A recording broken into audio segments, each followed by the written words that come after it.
Taste my tomat granule.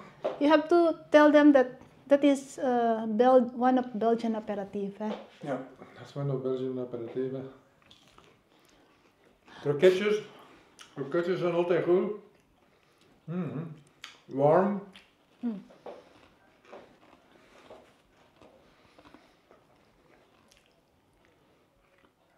Oh, I forgot there's an onion. The one that is onion, I gave.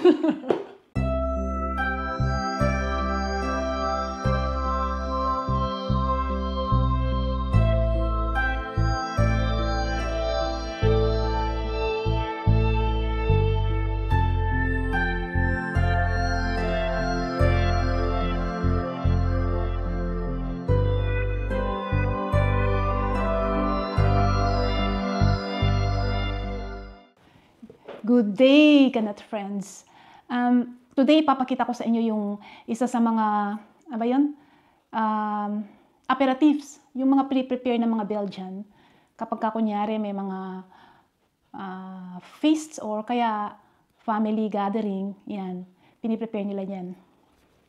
Tawag nila dito yung tomat crevette. Yung hindi siya niluluto, pero yung katambal niya na croquette, niluluto yun, yung parang french fry. Asan ba? Ito. Deep fry ito. Pero ang tawag nila dito, croquette. Ayan. Kasi pagka may mga family feast, pero nowadays kahit na walang family feast, kasi mura lang naman ito eh. Patatas lang ito na ni-roll. Ayan. Naka-deep freeze siya. Pag iluluto mo na, i-defrost mo na. Pero yung tomat crevette na sinasabi ko, eto siya. Gagawin natin ngayon. Ang sangkap lang niya ayan. Mayonnaise at saka ito. Mayonnaise at saka ang tawag nila dito Grace garnalen. Yung maliliit na hipon. Yung parang delicatessen dito. Nagmamahal siya kasi nakabalat na siya. Ayan o. Sa mga seaside, yung mga mabibilis magbalat ba. Kaya medyo pricey siya ng konti. Bawat 200 grams nito is, 9 euro ang bili ko ng isa eh. So, yung dalawa, 18 euro. Euros. Ano ba? Euro o euros? Pareho lang yun, di ba? So, yan. Gagawa tayo ng tomat granule. Una, kailangan natin syempre, pili tayo yung maayos na kamatis. Ayan. Siguro mga, ilan ba kami? 4 kami. So, siguro ito, kasi ako gusto ko na may sibuyas eh. Si Daniel hindi siya kumakain ng sibuyas. Siguro, 3 per person. 3, 6, 3, 6, 9, 10, 11, 12. Yan, kasya na siguro yan. 12. Hugasan lang muna natin mabuti. Okay. Kuha ko ng hugasan lang natin. Hugasan ko muna to ha.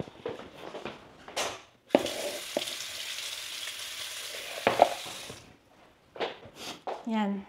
Hugasan ko na. The-drain lang natin. So, set aside lang natin yan.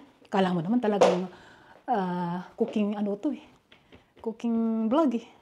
Hindi, sinishare ko lang yung mga maybe magawa nyo rin dyan sa Pinas or what. Kung walang, hindi pwedeng alamang ha, kasi lalagyan ng mayonnaise eh. Kung walang Grace garnalen dyan, kahit na siguro yung, alternative na pwedeng gawin nyo dyan sa Pilipinas. Mamaya, pag naisip ko. Wala pa ako maisip na alternative eh. So, gagawin na natin ngayon itong palaman niya. Hindi. Bubutasan muna natin yung kamatis. Para hindi masyadong, muna tayo ng sangkalan, tsaka, ayan.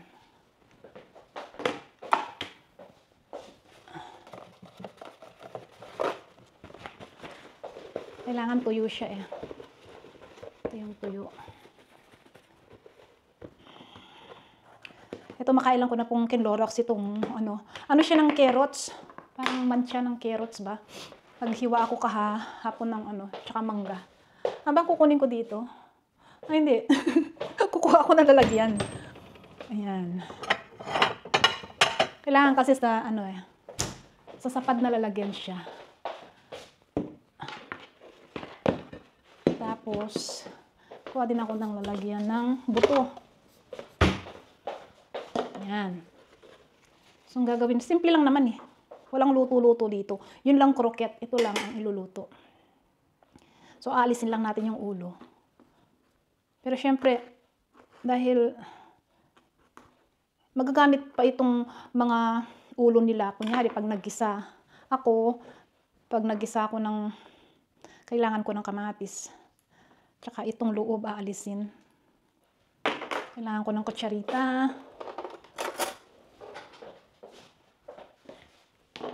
Yan. Bakit ba ayaw kong umupo? Di ba ito ang purpose nito? Meron naman akong apron. Yung makaupo. Alisin ko lang itong mga laman loob. Yan.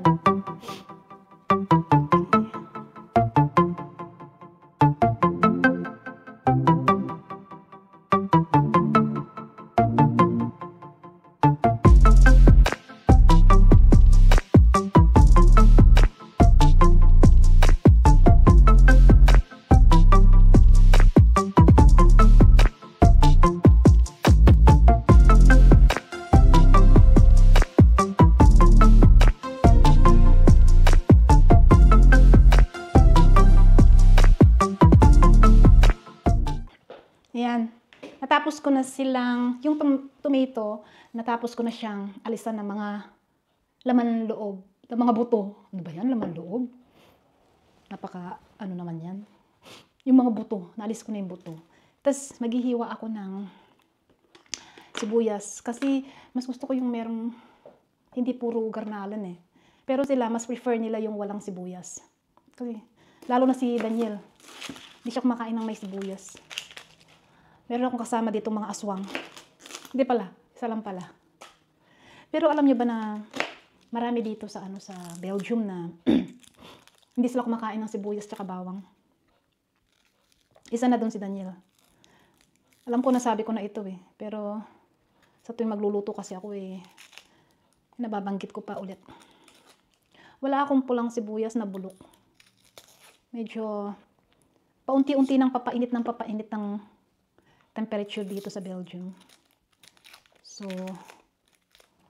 kailangan na agad-agad na nauubos yung mga hindi nakarep. Hiwain ko lang ito ng pino. Hindi naman pinong-pino. Yung parang pino lang. Para lang. Yan. Ay, naiiyak na naman ako. Tapos, set aside ko to. Kasi, hindi ko ito ihahalo agad sa mixture ko. Kasi ngayon, ayaw nila ng sibuyas. Set aside ko lang yung mga yan. Yan. Para magawa ko na ang aking mixture. Kailangan ko ng bowl.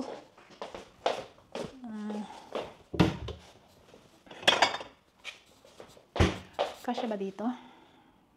Kasya na siguro. Kutsilyo.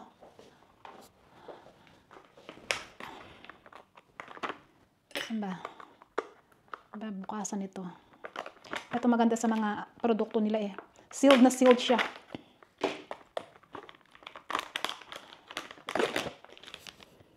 Yan o. Yan siya.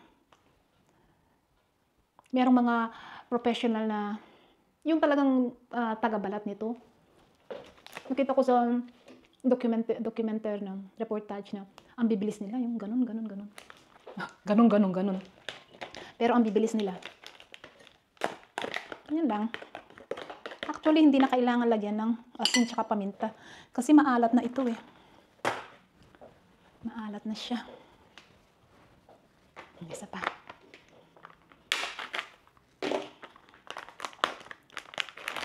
Yan. Napakasimple lang. Ang matrabaho lang dito yung pag-alis talaga ng buto eh. Pero, okay lang. Yan, no? Yan. Alam nyo si Daniel, pag gumagawa ako nito, nasa labas siya eh. Tapos pagka papasok siya, nagnanakaw yan, nag-uumit. Kukuha yan yung pag nalingat ako. Tapos kakainin niya kasi paborito nila yan eh. Maski sila Gabriel. Yan, kutsara. Yan, lagyan na natin ng mayonnaise. Yan. I'm vlogging. I was just telling them that when I'm making like this, and when I didn't show you, you steal one of it, then you eat it inside. So I have to, Han, why do you hide there? Check.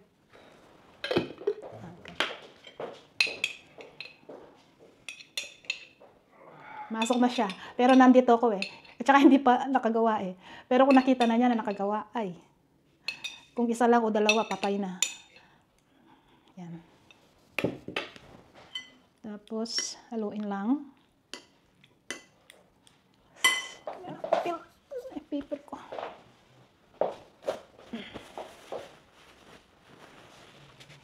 Pagka nagluluto ako, alam nyo, nagpiprepare.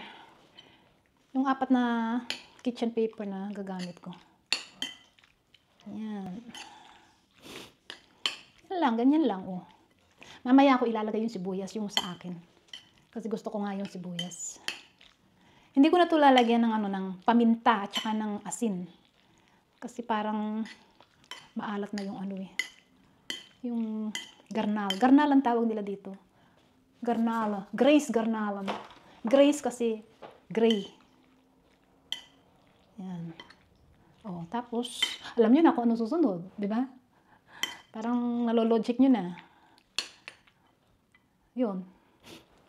Ipi-fill lang ito. Yan. Huwag masyadong puno kasi baka hindi makasya.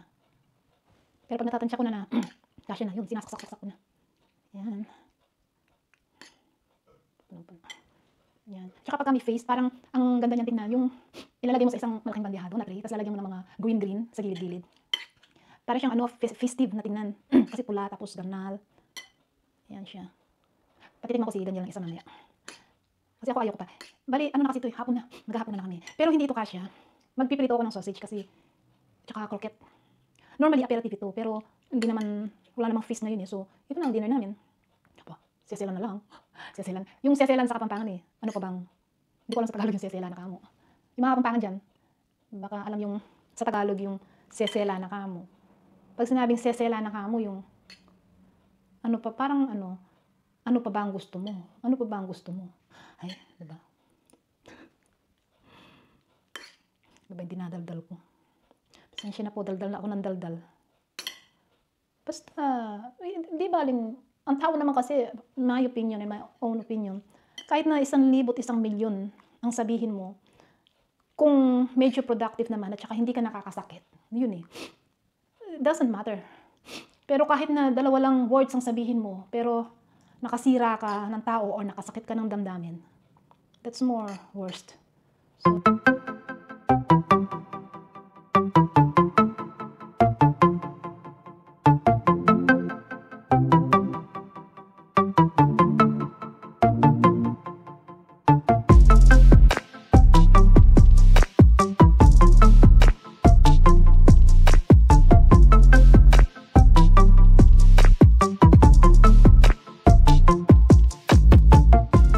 pipirito ko muna to. Kasi doon ako nagpipirito sa labas, sa dirty kitchen. Hindi dito sa loob. Tapos babalik ako. Okay? Bumalik ako. Kulang na mantika kasi deep fry eh.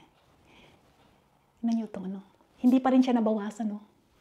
Nandun si Daniel. Normally, bawas na yan eh. Titignan natin. Within 20 minutes na natapos na akong nag-fry ng croquette tsaka sausage. Ilan ba to? 2, 4, 6, 8, 2, 4, 6, 8, 10, 12. Ito may sibuyas. Hindi niya kakainin ito kasi may sibuyas. So itong 12, after 20 minutes, tignan natin kung may bawas. Normally, well. Oh, eto na. Eto na yung croquette, oh. Medyo nasira lang yung huli kasi nagmamadali ako eh. Pero itong una, okay pa. Ayan. Medyo mainit. Aray, pinakpan ko ng kwan. Tapos, nagprito na rin ako ng sausage. Kasi, hindi kasya yan. Ano, 12 pa ba siya? 2, 4, 6, 8, 10, 12. Milagro! Walang dumaan. Anyway, normally, patitikman natin si Daniel. Aayusin natin sa plate ng ganyan. Normally, ang pag-aayos nila dyan, yung malaking tray nga, inasabi ko. Tapos, lalagyan nila in between ng ganyan. Tapos, may mga green-green dyan. Pagka nagsiserve sila ng aperitif. Tayo mo pa nag-dinner na. So, yun. Wala lang. Istorya ko lang. Patikman natin si Daniel. And, come. You taste my granola. Hope it is really Belgian now.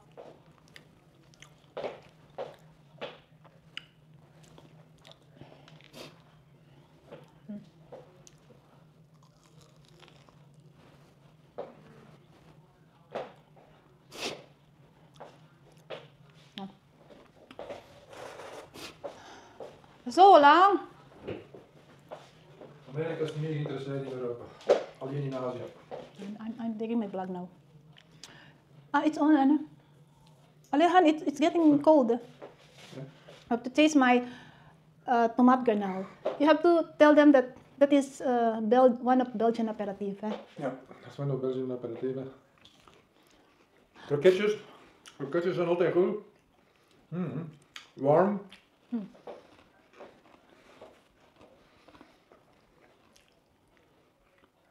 Oh, I forgot there's an onion. The one that is onion. I gave. Aswang. Like in een restaurant, hè? In a dinner like us. And, here. I know you. 1 up to 10. 9.5. 9.5. Okay na yun, di ba? Belgian food. The next few weeks is Filipino food. Okay? Bye, nut friends.